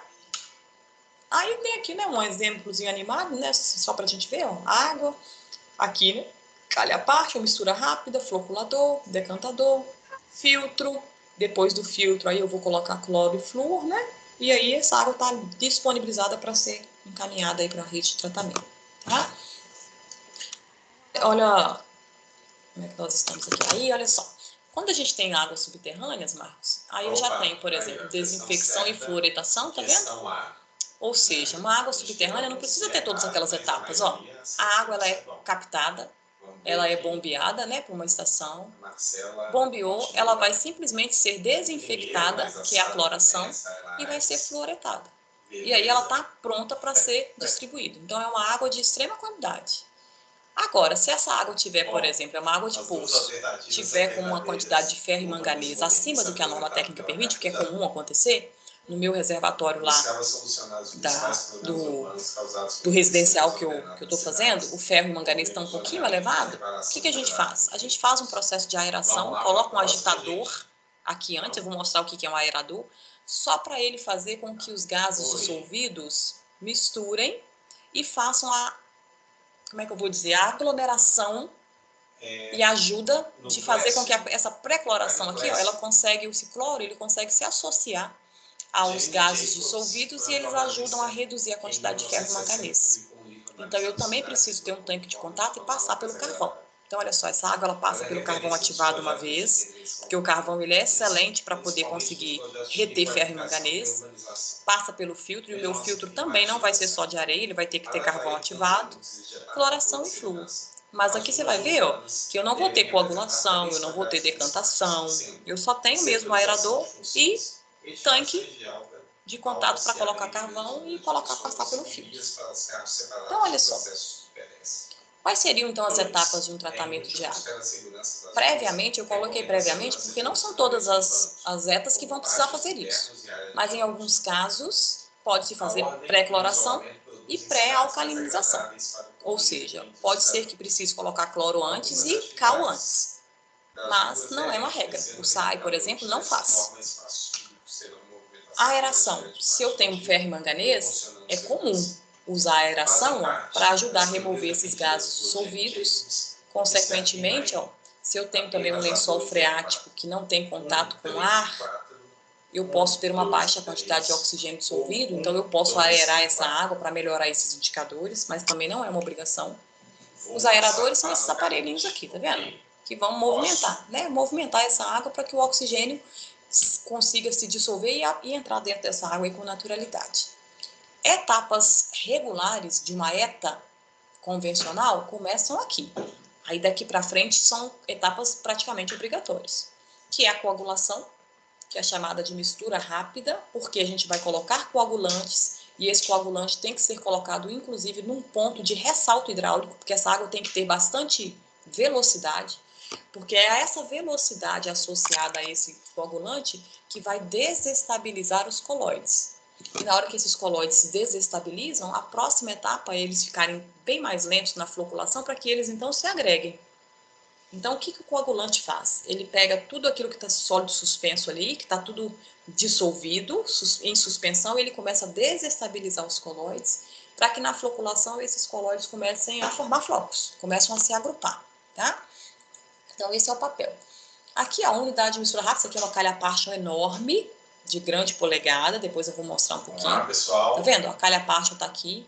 É um misturador rápido, porque é aqui, ó, nesse ressalto, tá vendo? Aqui onde eu tenho maior pressão e volume de água, é aqui que o coagulante precisa ser jogado, tá? Essa aqui é uma calha incrível, mas via de regra as calhas partes são pequenas, tá? A gente vai ver, são assim, a do SAI de Valadares parece um pouco com essa. Então a água tá chegando aqui, Marcos, ó, onde está minha setinha, tá vindo. Tá? Se precisar colocar cal, ele é lançado aqui, ó, tá vendo? Tá tipo uns fluxozinhos de água. Então ele pode estar sendo dosado aqui. Essa água segue. Aqui ela tem uma garganta, que ó, tá vendo que tem um enforcamento aqui, ó, não fica menor? Então não tem um estreitamento? É nesse estreitamento que a gente vai ter maior gradiente de velocidade. Esse estreitamento é justamente para aumentar o tempo de detenção, o gradiente de velocidade, para gerar movimento dessa água. E quando essa água estiver bem movimentada aqui, é que a gente vai colocar o coagulante. É nesse ponto aqui da garganta que é lançado o coagulante. Sulfato de alumínio, no caso. Como é que a gente vai pensar em dosagem, Aline, né? Como é que é feito dosagem? Geralmente, ó, o principal, o mais utilizado é o sulfato de alumínio. E aí a gente pode usar de 5 miligramas por litro a 100 miligramas por litro, que é bastante coisa. Ele pode vir sólido ou líquido, tá vendo? E aí, como é que eu vou saber se é 5 ou se é 10? Vou ter que pegar uma amostra da água bruta e vou fazer um jar teste. E aí eu vou mostrar como é que é feito. Eu posso, por exemplo, lembra que você falou, Aline, mas se minha água já tiver uma quantidade de alumínio, eu posso mudar o coagulante? Pode, ó. Cloreto férrico, você pode substituir sulfato férrico. E tem coagulantes orgânicos, que por acaso o que foi usado aqui, aqui é orgânico é porque é natural, né? Se a gente for lembrar da época do evento de Mariana, o SAI trabalhou por muitos meses com o Tanfloc, que era a acácia negra. Era um coagulante orgânico, que era colocado junto com sulfato de alumínio, para permitir a redução da turbidez. Então, olha só, tem que ter um pH adequado à água. Olha só, a faixa de pH para que o sulfato de alumínio funcione, Marcos, é de 5 a 8. Então, se essa água chega na mistura rápida longe desse pH aqui, ó, aí é preciso usar aquele cloro e aquela cal no início, lembra? Que tem situações que a gente usa cloro e cal.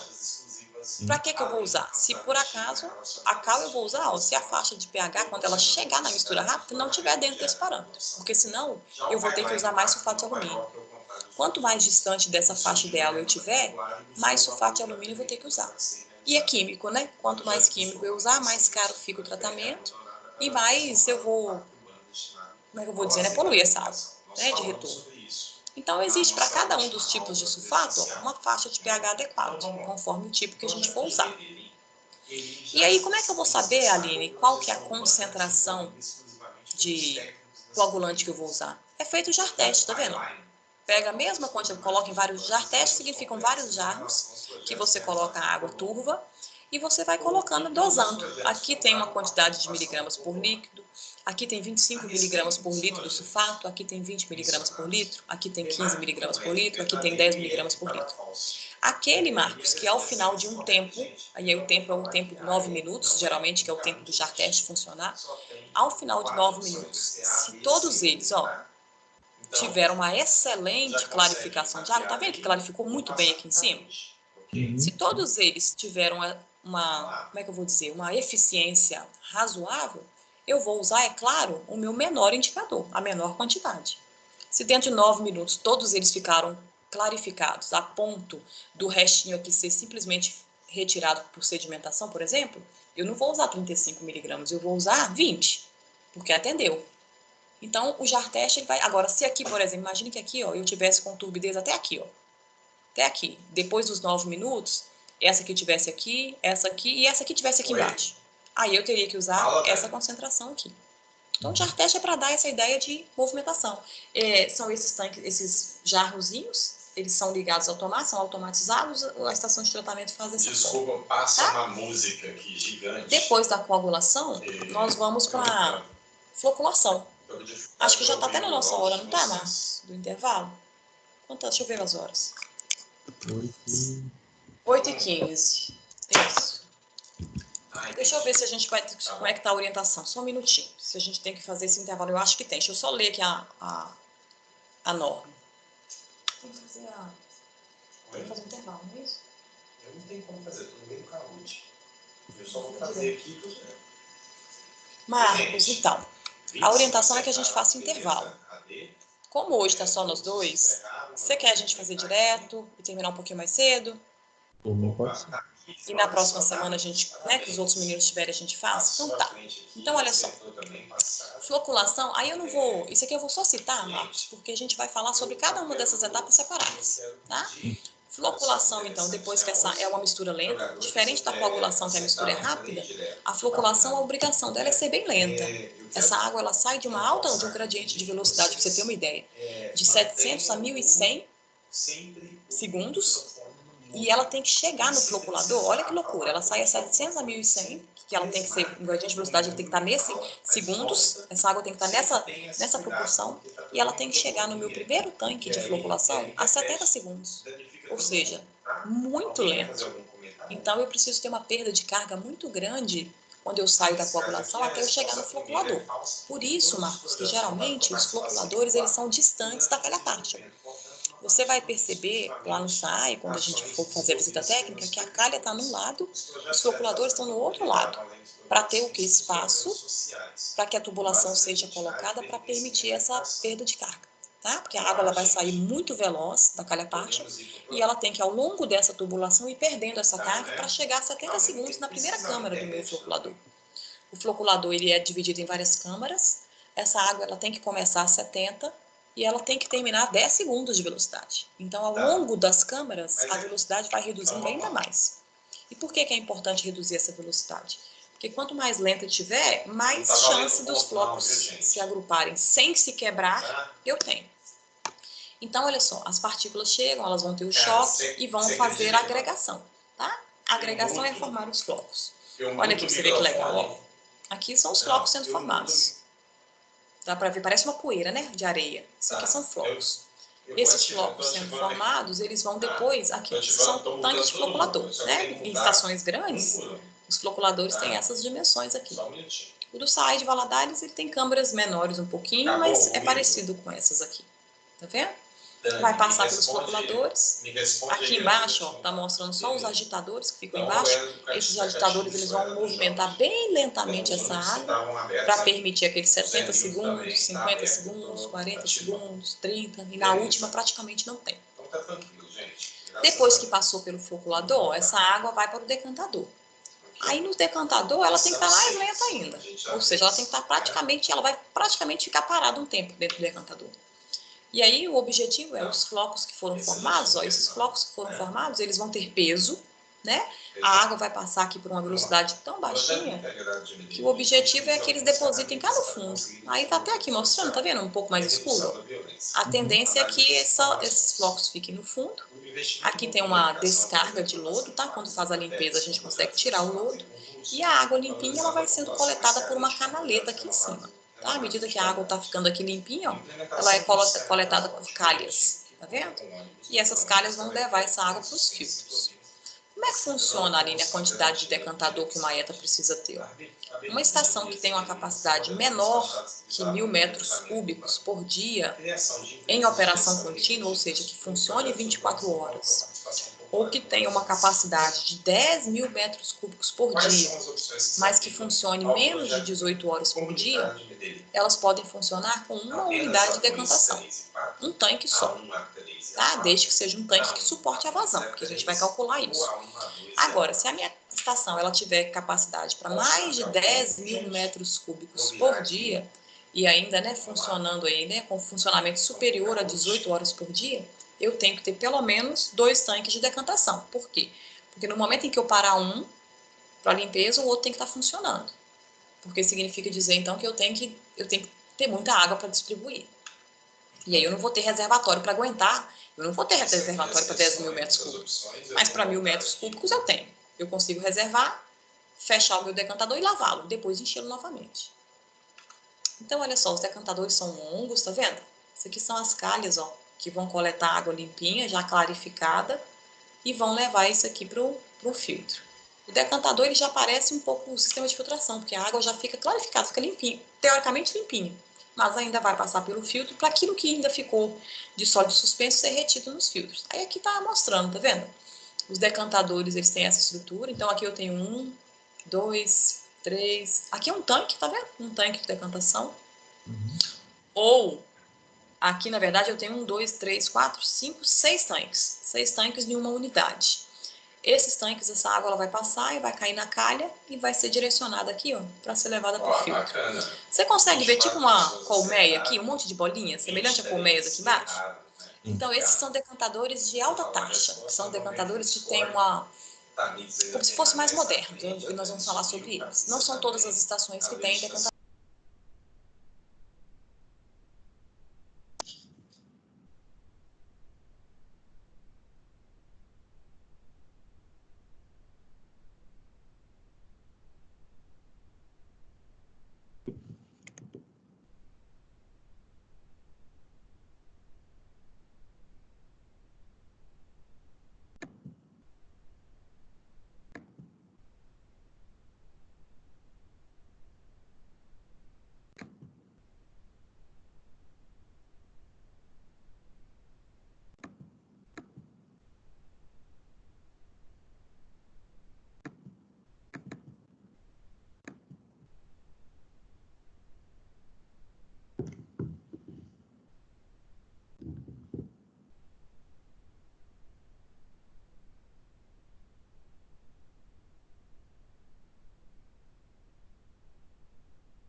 Tá bom, deixa eu finalizar sempre o vídeo. Aí. Deu certo, Marcos? Voltou. Voltou, né? Então eu vou compartilhar aqui a tela. Gravando. Ótimo. É só aí. Só aí.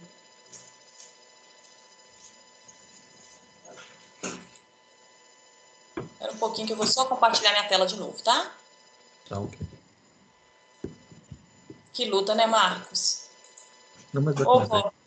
ô coronavírus ordinário, meu Deus do céu. Que situação que nós estamos vivendo, né? Tá complicado, viu? Tem algum caso na sua cidade, Marcos? Não, aqui nem suspeitos a gente ainda não tem. Nem A gente suspeitos. Que está bom. com medo de pessoas que estão vindo de fora, né? Tem muita gente vindo Aham. Ó, de que Belo bacana. Horizonte, de São Paulo, Apertei uma parentes semana. aqui, ou tem casa aqui, Certo. Que está com bom. medo da situação Parabéns que mesmo. está, né, Vamos ver como é nessas que tá o ranking. cidades, né, que tem casos, Aham. De marcação com também. óbitos, vamos dizer assim, Certo. Subiu a conta e ninguém quer migrando levar para ela. cidades pequenas, né, onde a Sim. situação Essa está data você tranquila. está falando, Então, esse é o único receio que nós temos, mas a gente seis ainda não tem jogadores feito. acertaram, né, as últimas. Tomara que dê tudo certo e não apareça, né? Amém. Espero que ele encontre uma vacina mais rápida. Não é, Marcos? Nossa Senhora. Tomara, viu? Se não encontrar, o vírus vai se espalhar e todo mundo vai pegar, porque é muito Exato. difícil. E pegar é até importante que se pegue mesmo para a gente começar a ter defesa, né? O problema é o contingente nesse momento, que o sistema de saúde vai dar um colapso. A situação de isolamento é para que o sistema de saúde tenha condições de tratar, né? Atender. Isso aí. Para diminuir a mortalidade. Você consegue ver minha tela? Consigo. Ou não? Consegue, né? Então vamos voltar lá. É exatamente isso, é o colapso. E aí você já pensou que, por exemplo, se você precisa de um atendimento que não seja por Covid, uma situação de emergência, e você chega e não tem leito, outras pessoas não vai morrer só quem está com Covid. Vai morrer quem precisa de atendimento. Eu vi um dado que hoje nós temos 20 e poucos por cento dos leitos, né, de UTI disponíveis. Então, Disponíveis, é isso mesmo. uma De situação 70% a 80% já estão complicada. ocupados. Então, uma situação muito complicada, né? E o ministro já Tadinhos. falou que o país não tem capacidade de fabricação de respiradores conforme eles vão A precisar. necessidade. Exatamente, exatamente. Se a gente não tiver bom senso, só tende a piorar, né? Pronto, então aqui, paramos aqui, né, Marcos? Então, olha só, você está me ouvindo bem? Estou. Só ainda não apareceu para mim o slide. Ah, não apareceu. Então, peraí, deixa eu ver se... Estava aparecendo na tela normal com os arquivos, mas o slide não. Certo. Vamos ver agora. Agora apareceu. Agora deu certo, né? Sim. Então, ok. Então, aqui, tá vendo? Esse decantador, ele é um decantador de alta taxa, que tem essa estrutura de colmeia, que ajuda bastante aí no processo de segurar mesmo os sólidos dissolvidos. Eu vou mostrar um pouquinho da diferença dele para você quando a gente for falar de decantadores, porque a parte das estações de tratamento hoje, inclusive Valadares, não tem todos os seus decantadores de alta taxa. Tem alguns com alta taxa e alguns normais, convencionais. Os convencionais, eles são lisos, de concreto armado e não tem nenhuma dessas colmeias.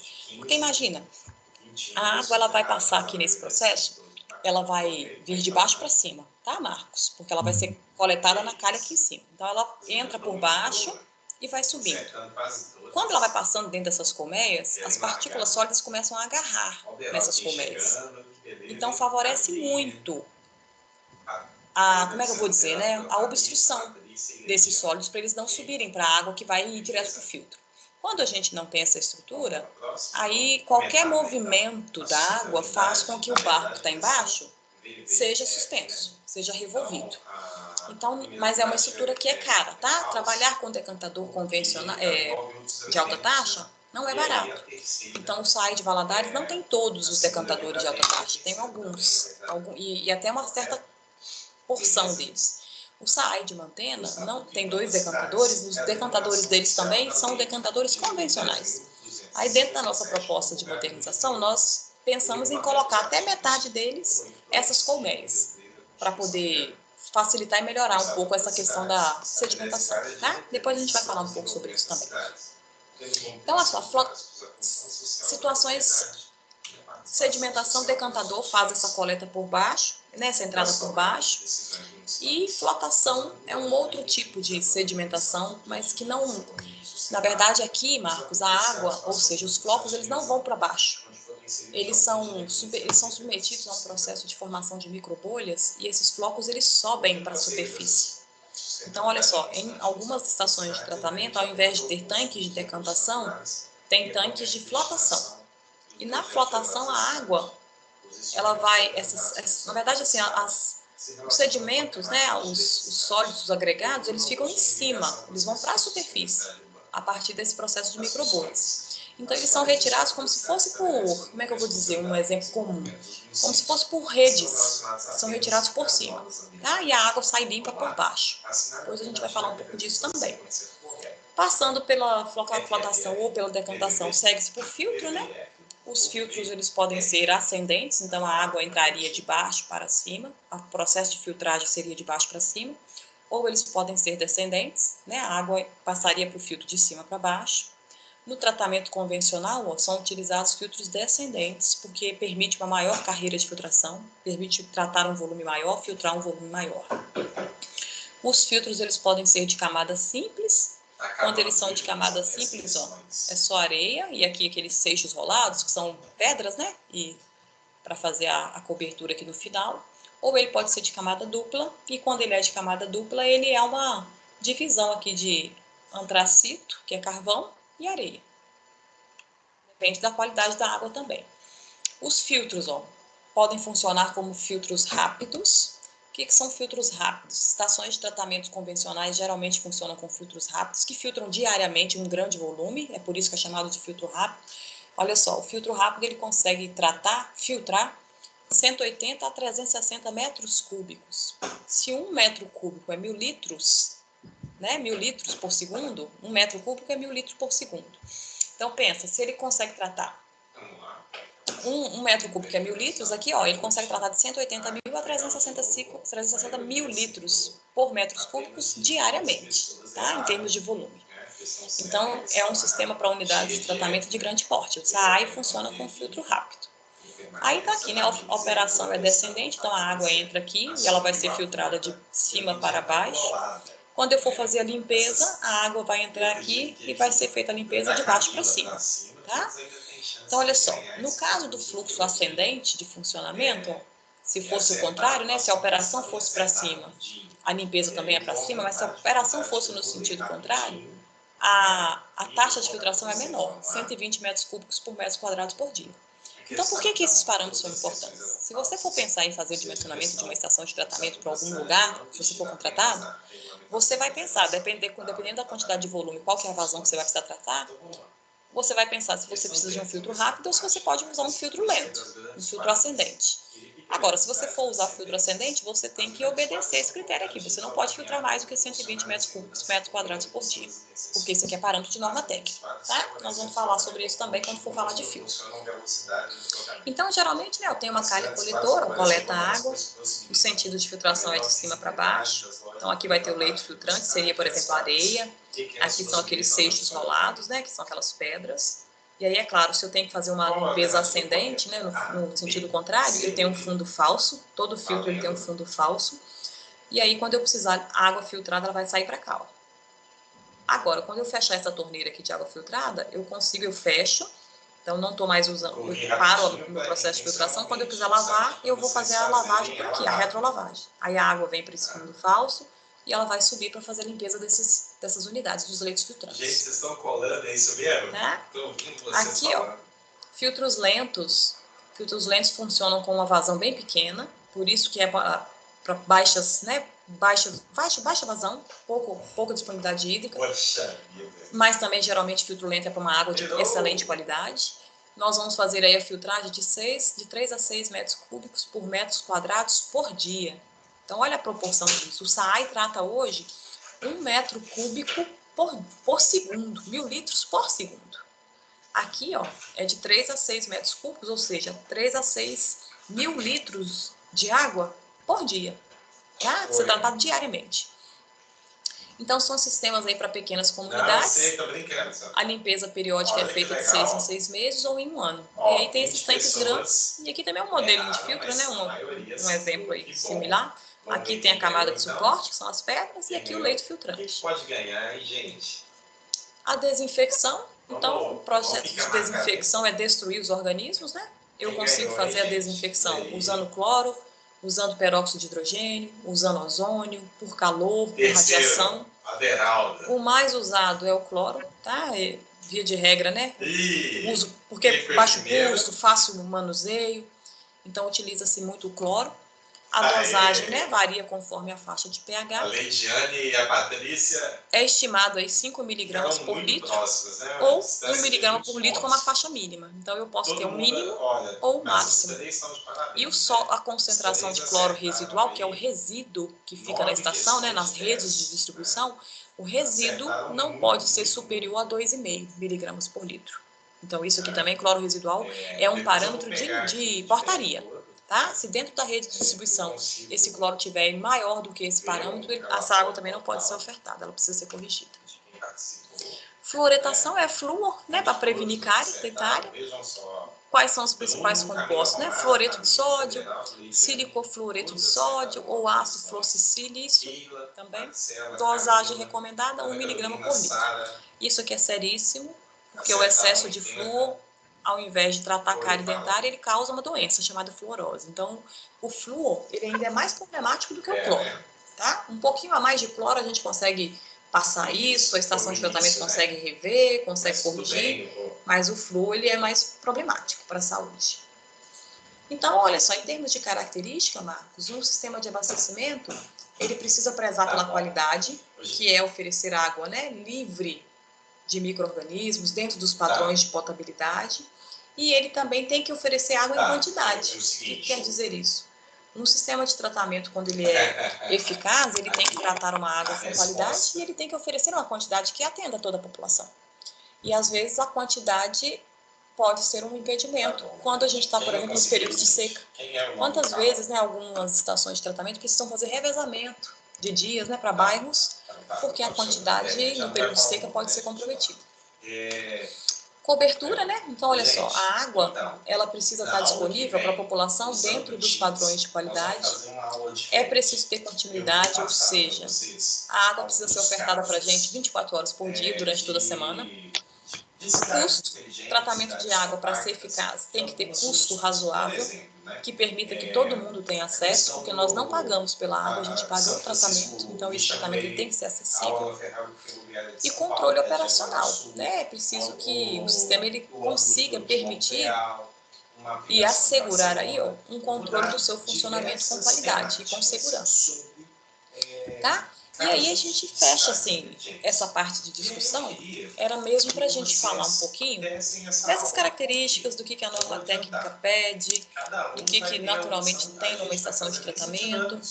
Mas, Marcos, a partir de agora, a gente já falou um pouco dessa parte mais teórica, a partir de agora a proposta da disciplina é a gente trabalhar etapa por etapa. Trabalhando teoricamente o que preconiza, por exemplo, uma fase de mistura rápida e principalmente o que contempla as suas unidades dimensionadas. Então, na próxima aula, a gente fala de coagulação.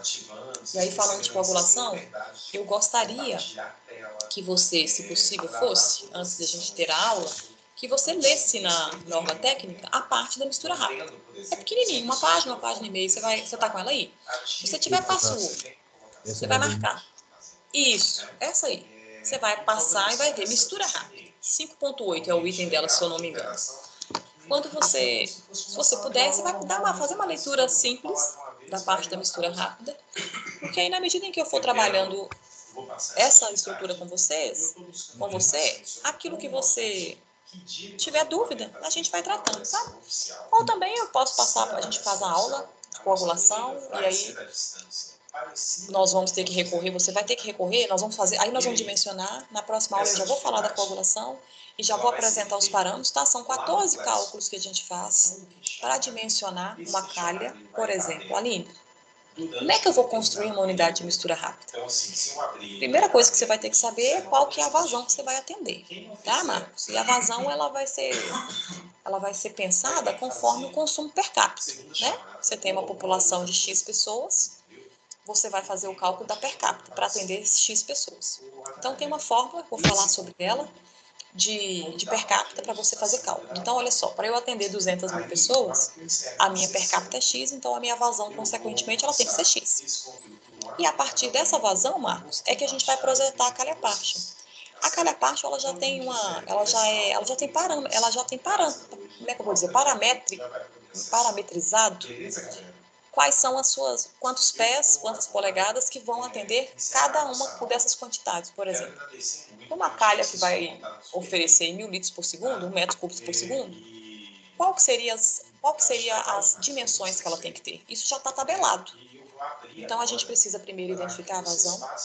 Identificando a vazão, a gente vai saber qual é a calha que atende essa vazão. E aí, nós vamos projetar essa calha que atende essa vazão. Tá? Nós vamos dimensionar, calcular como é que seria o ressalto hidráulico dela, como é que seria o volume e a profundidade de água dela, até chegar lá, o ressalto hidráulico, até chegar lá no final e ver o gradiente de velocidade, ou seja, como é que essa água vai chegar no final, qual a velocidade que ela vai ter. E aí eu vou saber se está dentro do parâmetro ou não, utilizando essa norma técnica. Entendeu? E depois que a gente trabalhar a coagulação, a gente vai para a próxima etapa, que geralmente floculação, depois sedimentação e assim sucessivamente. Tranquilo? Tranquilo. Então tá. Então a gente se encontra na próxima segunda.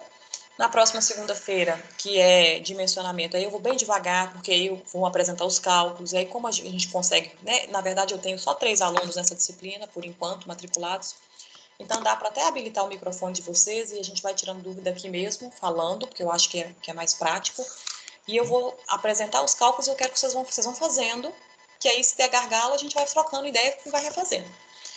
Depois que a gente fechar a calculação, a gente passa para outra etapa.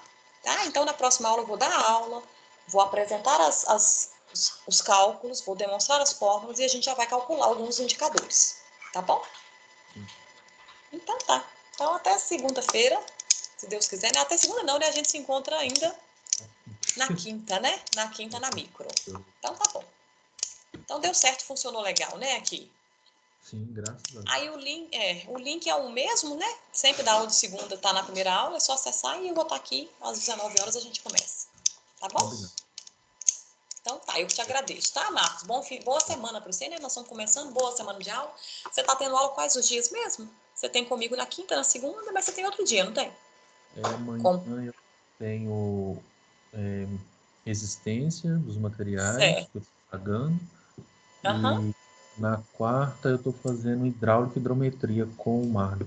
Perfeito. Então você vai ter aula aí esses dias todos, assim, com esse E na quinta, microbiologia. Na sexta eu não tenho aula. Ah, que bom, você vai descansar sexta. Na verdade, eu estou aproveitando para fazer as atividades do portal, porque eu tenho 2 interativas. Isso mesmo. Bom, e agora você vai ver que vai surgir demanda, né? Porque com esse negócio de ter aula online também, cada professor acaba trazendo mais demandas, né? Sim, o Marlon passou um trabalho abençoado que não estou conseguindo fazer. Na verdade, não é só eu que estou conseguindo fazer. A turma inteira que está no grupo está reclamando. Ninguém está dando conta de fazer. Oh, meu Jesus. A gente vai... Esses exercícios que eu vou passar também, eu vou criar um Classroom para nós, para você responder e me enviar, porque aí eu vou pontuando também como parcial, sabe? Algumas coisas, para depois a gente não ficar tão sobrecarregado com avaliações, tá? Deixar mais ou menos, basicamente, a oficial que tem que ser institucional, para quando acabar esse desespero aí, ou para a gente ver como é que vai ser feito isso. Tá bom? Sim. Então tá bom. Boa semana para você, bom estudo, tá, Marcos? Amém, para você também. Obrigadão. Até mais. Até, tchau.